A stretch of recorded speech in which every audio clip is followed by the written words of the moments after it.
So isang magandang umaga po sa ating lahat. Dito po, welcome po tayo sa ating YouTube channel. Dito po sa Edukasyon TV channel. I'm Sir Joel at tayo po ay nandito po sa ating first episode. Dito po yung ating pag-aaralan is Methods of Teaching. So sino-sino ba yung makikinabang dito sa ating video, no? Unang-una yung mga nagtuturo po, no, na lalo yung na nasa mga practice teaching o yung mga first year college student na kumukuha ng Bachelor of Elementary Education, yung mga kumukuha ng Bachelor of Secondary Education. So ito po, kahit papano ay I hope na may makuha po kayo rito sa topic nating Methods of Teaching. So let's start.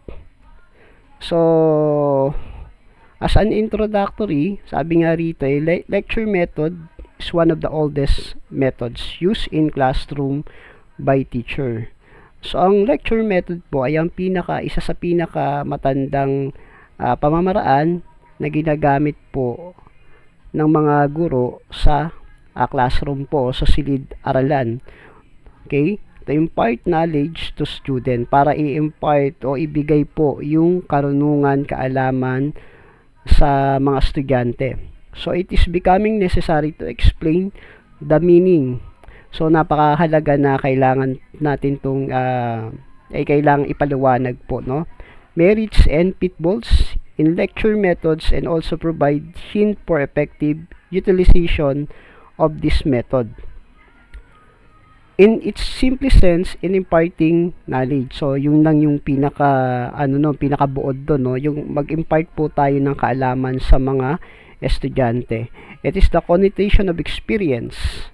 So yung learning ay experience po yan. Alam naman po natin yan, no, lahat ng mga teachers o mga estudyante na nag-aaral ng edukasyon sa kanilang kurso.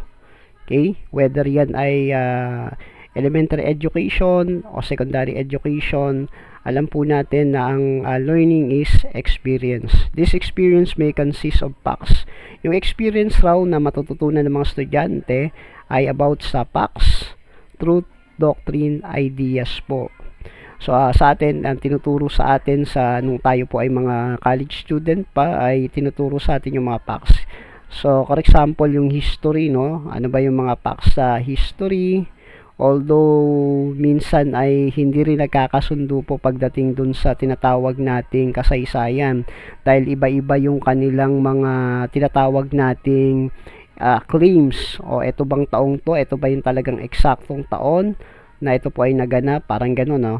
Then, pinag-uusapan din po dyan, pag pinag-usapan natin yung methods of teaching, na yung experience ay yan po ay kasangkap ng learning o ng edukasyon. Kasama po dyan yung truth o yung katotohanan, doctrines. Yung doctrines, pag sinabi natin, ang ibig sabihin ng doctrines is teaching.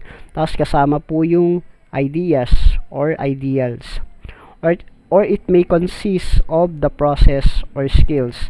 So kasama po dyan yung proseso ng pagkatuto ng mga bata sa bagay ng mga skills po o of an art.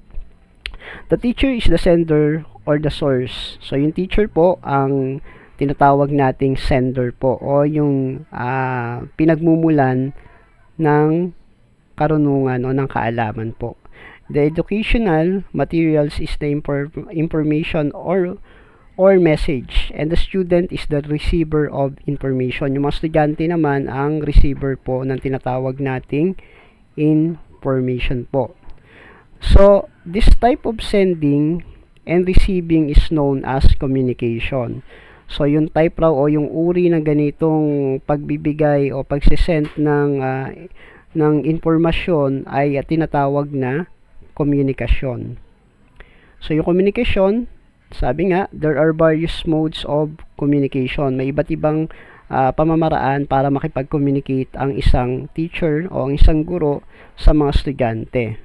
Okay? Pwedeng gamitin yung words, no?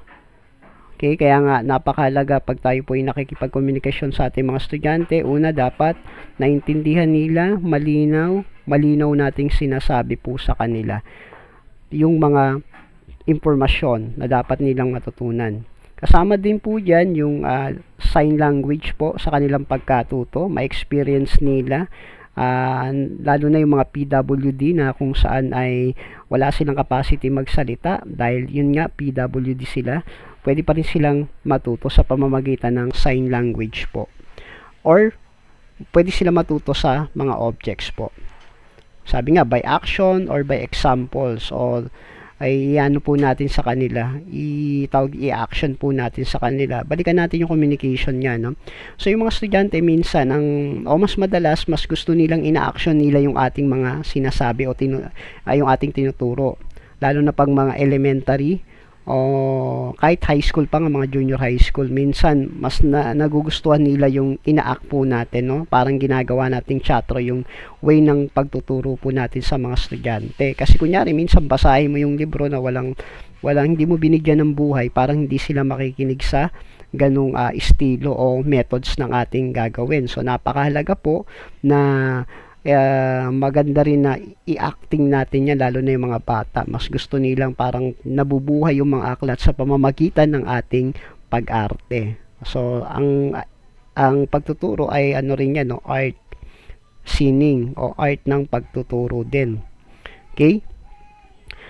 Pero sabi nga, but whatever the substance, the mode, or kahit sabi nga, no, kahit anong style ng pagtuturo, ang pinaka-aim po natin sa kanila ay una, matuto sila.